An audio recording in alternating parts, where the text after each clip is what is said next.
Coming up on the SBS On the Money podcast, Australia's economy slows as a per capita recession continues. The Australian dollar tumbles as a result as investors consider what it means for interest rates and the changes coming to super advice rules. All of that next.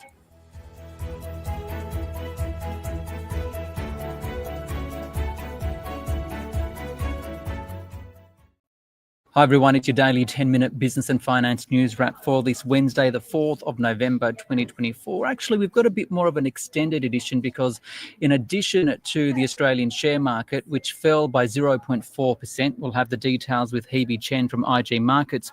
We'll also be speaking to the Financial Services Minister about changes to the way super advice will be given. That's later in the podcast. But first, we'll start with the economy, where GDP expanded by just 0.3% in the September quarter to be at an annual rate of 0.8% for the year. That is slower than expected. So what does it say about the economy, what's driving it, and the implication for interest rates? For all of that, I spoke with the senior economist at ANZ, Adelaide Timbrell. Adelaide, what does this data say about the economy? Because while GDP is still expanding, albeit slower than expected for many, GDP per capita contracted again for the 7th consecutive quarter. That's right. When we look at GDP on a per person basis, it is going backwards, and that has been happening for some time.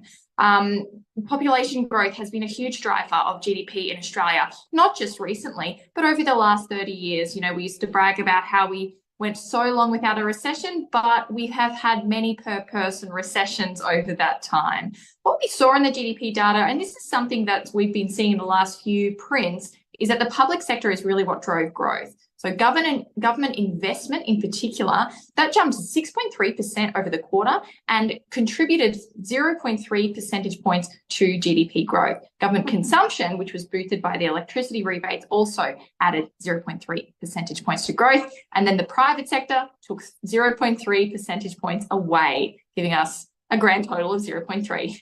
So we have seen a pullback from the private sector, more momentum from the government, and household consumption actually didn't move at all, which, given the fact that we have population growth, means that people did spend less per person on that basis as well. Now, part of that is because of electricity rebates, but even if we took that out of the mix, we're still seeing quite a weak pulse for household spending. What does this say about productivity and just how much of an issue is that for living standards? So the productivity measure in the GDP data fell by 0.4% over the quarter or 0.7% over the year. This means that the amount of GDP we're creating per hour worked is actually going down. Now, we like it to go up. When GDP per hour worked or our productivity goes up, we can get paid more without contributing to inflation. That's how prosperity happens. But we're not really seeing that right now. What we are seeing, though, is that unit labor costs are coming down. So we're not seeing this productivity number as bad for inflation, but it certainly is bad for living standards. And our living standards have fallen over the past couple of years in general. Interestingly, the household savings ratio rose. And you're suggesting this means that households have saved the bulk of additional disposable income from stage 3 tax cuts. So what does this say about their finances? I mean, is it as bad as what some people may have thought? And is there an implication for interest rates then as a result? The household savings ratio of 3.2% was much more than we expected. And part of the reason for that is because the Australian Bureau of Statistics actually changed history as well, which does happen as more evidence comes to light to allow the data to be more accurate. So before, the Q2 or the June quarter data showed a household savings rate of 0.6%. That was changed to a June quarter household savings ratio of 2.4%, so 4 times the amount of savings. What that tells us is that the picture we were being painted of the economy and of households has changed for the better, even though GDP growth and the growth over the quarter was weak. So what that means is that even though we have a lot of weakness in this data, we also have some hidden strength as well. And part of that too is that discretionary spending levels were also revised upwards. So what the data is now telling us is that not just over the last quarter, but over the last year, there was actually more discretionary spending than was previously suggested. So finally, for those people looking at the numbers, thinking the economy is slowing, the fact that the household savings ratio and the consumer may not be as bad as first thought, some are saying, hey, let's push forward RBA rate cuts. What do you think? So we have not changed our call on RBA rate cuts. We still believe the first cut is more likely to be in May than in February. And we expect to see a 25 basis point cut in May and another one in August. And then that will be it for the Reserve Bank. So even though the headline number is weak, what we're seeing is households have more savings than expected. The other data in the economy shows us that most people who want a job either have a job or can relatively easily get one from an economic basis. And we're seeing that real wages are growing as well. So the things that make a recession or a slowing economy scary, high unemployment, people not being able to pay for the basics or save money, the data is telling us that that stuff isn't happening. So we wouldn't necessarily need to see a rate cut to stimulate the economy. We would be more likely to see a rate cut next year in February or May. We think most likely May, because inflation is low enough, not because the economy needs an accelerator. That is Adelaide Timbrell there from ANZ. In a few moments, we'll take a look at what the market thinks, because investors there are actually thinking interest rates will fall earlier than expected because of those numbers today. But for now, let's turn our attention to superannuation, because a new class of advisor will be created in a move the government hopes will improve access to financial advice. Super funds will soon be able to offer simple advice like choosing an insurance policy or basic questions about retirement. They'll be prevented, though, from more complex topics like how to set up a self-managed super fund or advising on a managed investment scheme.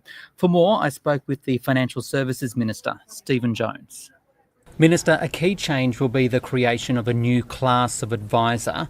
What exactly will they be able to advise on, and what will they not be able to advise on? The purpose of having a new class of advisors is to ensure that we can grow the supply of financial advice. At the moment, we've got 5 million Australians either at or approaching retirement, and there's about 16,000 licensed financial planners. So there's a big gap in what's available and what Australians need. And at the moment, Australians are calling up their super fund, calling up their life insurer, asking simple questions, and the fund's not allowed by law to answer those questions. So we'll create a new class of advisor, and those advisors will be able to answer some of those basic questions that people want to know, that they're ringing their superannuation fund about and saying, how do I prepare for retirement? Have I got enough money in my super? What are the consequences of me retiring now? Do I need to take into consideration my husband or my wife's savings or their retirement balance or any debt that we've got on our mortgage? Some pretty basic stuff and pretty straightforward stuff, questions that most Australians will have as they're approaching retirement. At the moment, they're locked out of an affordable avenue for them to get that sort of advice. And regrettably, too many of them are going to unreliable sources such as influencers on Instagram or TikTok, and there's a lot of scammers and criminals operating in that space as well. Some, though, are worried the advice may be poor. What assurances can you give that it won't be? This will be quality advice provided by people who have required to study a course, a diploma course. They'll be restricted in the advice that they can give, so it'll have to be about a product that is provided by their superannuation fund or their life insurance fund. They won't be out there doing cold calling and hawking financial advice and products. It's strictly about them answering questions that are coming into their fund by fund members or by life insurance company members, answering the basic sort of questions and giving them a guide and a steer on what they need to do, typically to prepare for retirement. But also, have they got enough life insurance cover if they're asking questions about their life insurance policy? Some basic stuff that they are asking questions of their fund right now, but they're not able to get the answer to because the laws don't enable the funds or the insurers or other financial services providers to answer those questions. And when they're directed off to a financial advisor, often the fees and costs are too prohibitive So we're doing some stuff on the red tape around financial advice as well to remove a whole heap of the red tape that is currently inhibiting financial advisors from taking on more clients and customers so they can provide a comprehensive advice if that is indeed what Australians need. So more doors, more advice, more safe avenues for people to go through to get the information and advice that they need. Who will ultimately pay for this new class of advice? Funds will have options as they do right now. So funds are providing at the moment what we call intra-fund advice, which is really very basic questions that they're answering at the moment. And typically that's not charged on an individual member, but it is a part of the administrative fee that all fund members pay when they're a part of a superannuation fund. Funds will have the option of continuing to do it that way or providing an individual charge to a member. Importantly, no commissions, no ongoing charges, no fee for no service. It'll have to be a limited fee for limited advice if funds choose to do it that way. My anticipation is that most will do it by absorbing the cost across the entire fund, but there'll be the option for the funds to do it in a different way if they so choose. And importantly, strong regulatory oversight and audit. We're not going to back to the bad old days where there's fees for no service. We will ensure that there is strong regulatory oversight. But let's not forget what the main game here is. The main game is ensuring that Australians have safe, affordable, reliable advice, and at the moment they're just not getting it. But why should Australians trust advice from superannuation funds? Because this comes at a time when ASIC is cracking down on the sector amid allegations one fund is taking more than a year to pay death and disability claims. There's no doubt that funds have got to lift their game in providing member service, and I've been riding them hard over the last year, and more to come in that area, I've got to say. Funds have got to lift their game. They've been really good, I've got to say, in growing their members' savings to ensure that they've got a decent retirement balance. They've done a really good job at that, but what they haven't done a really good job at is the interactions, the member service that members expect when they belong to any financial institution. I've made it quite clear to funds they've got to lift their game there, but they're also going to have to play their part to ensure that Australians can get access to reliable financial advice. And I guess the point I'd make is Australians' first port of call is generally with the institution that they belong to. They're the ones that they are ringing today and asking them these basic questions, and the funds are unable to answer those questions because the law prohibits them from doing that. So I'll be removing some of those restrictions and some of that red tape, but ensuring there is strong consumer protections in there at the same time. But to your basic question, have funds got to get better? Absolutely. And finally, if this is about improving access to financial advice and financial literacy, what about communication to culturally and linguistically diverse communities? Yeah, funds are going to have an obligation to ensure that they are providing appropriate advice to their called members. And I know within the advice profession as well that they'll want to ensure that they're dealing with specific communities with their expertise, and we've got advice firms out there today which have that expertise. And as a part of the package which I've announced this week, we'll be removing some of the red tape from those services so they can bring more advice and advisors on and make it easier for them to take on more clients, because a whole heap of the red tape that is currently restricting them will be removed.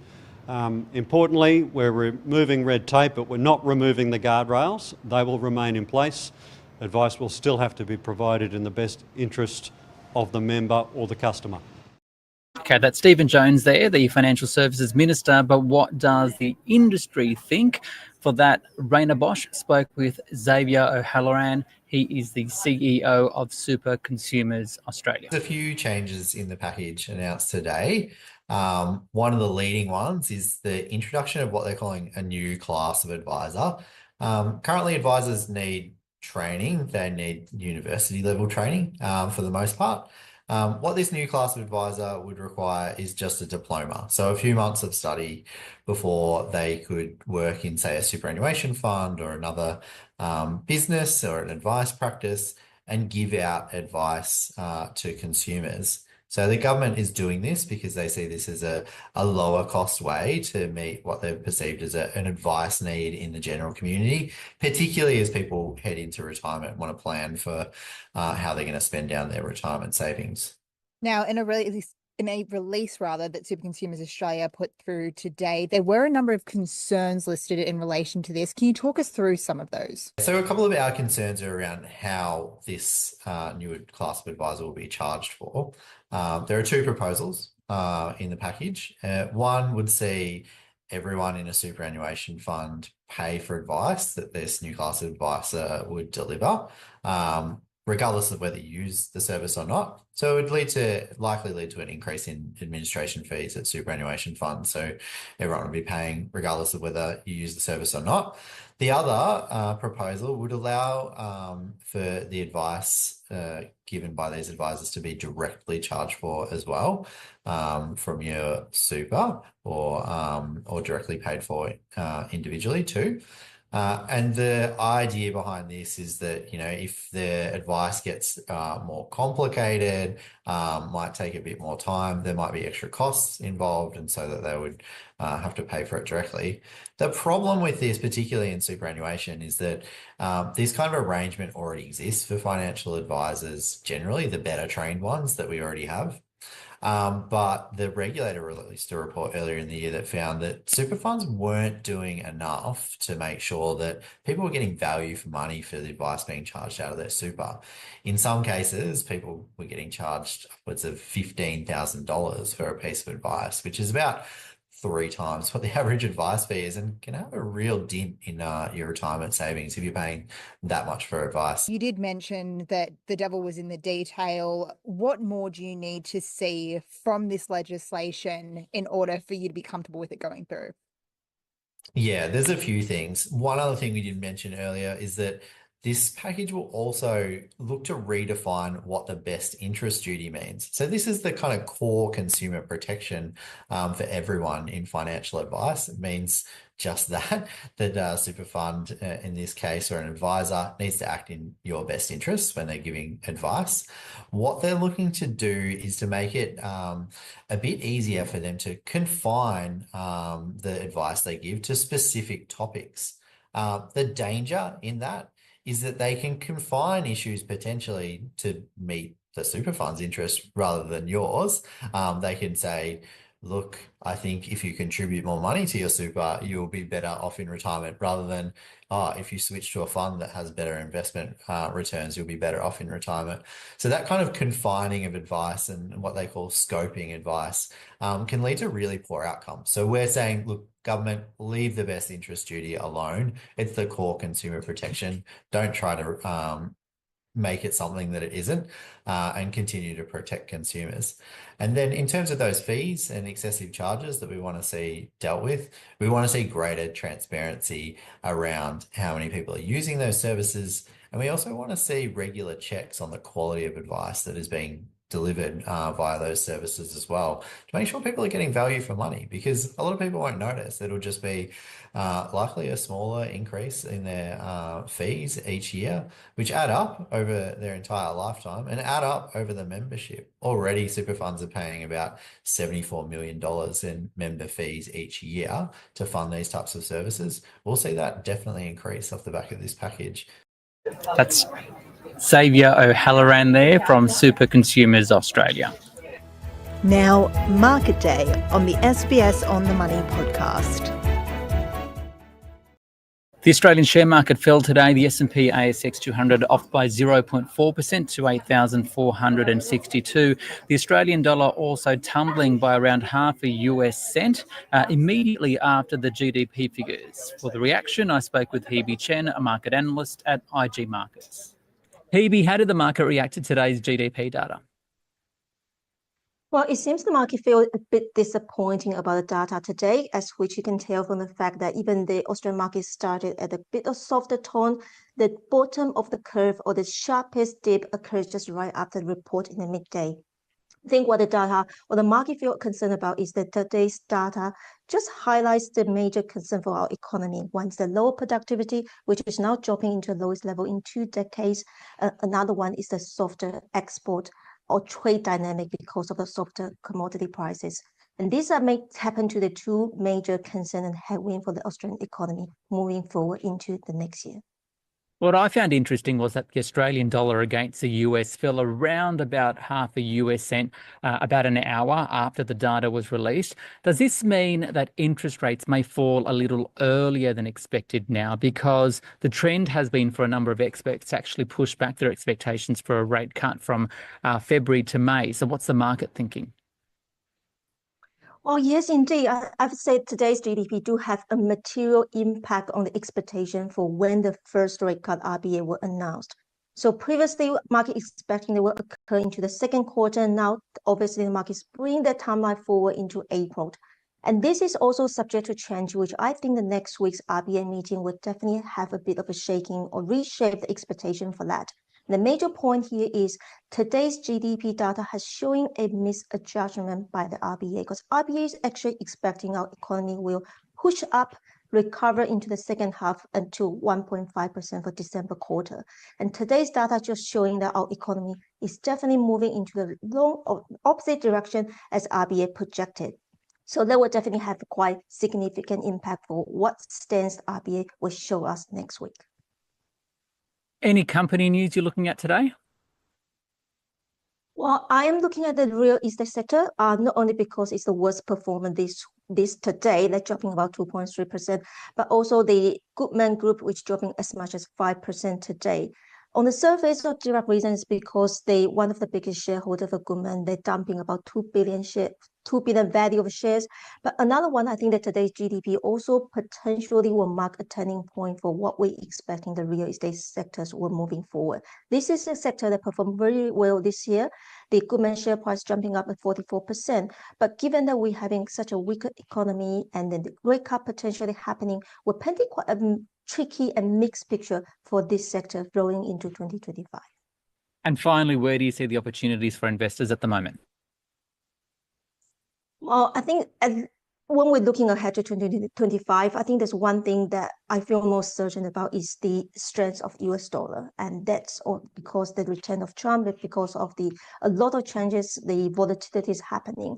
So I think for the traders looking for the next opportunities, I think the biggest question that we'll ask is about which sector will benefit from a stronger dollar, which sector will benefit from a weaker Aussie dollar.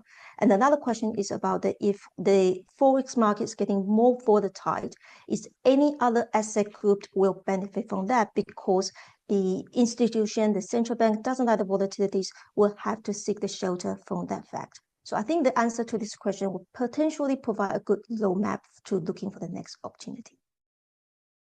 That's Hebe Chen there from IG Markets. This SBS On the Money stream is provided for informational purposes only. The content in this stream should not be understood as constituting advice or a recommendation. It is not personal advice and it does not consider your personal circumstances or objectives. You should contact a licensed professional before making any financial decision.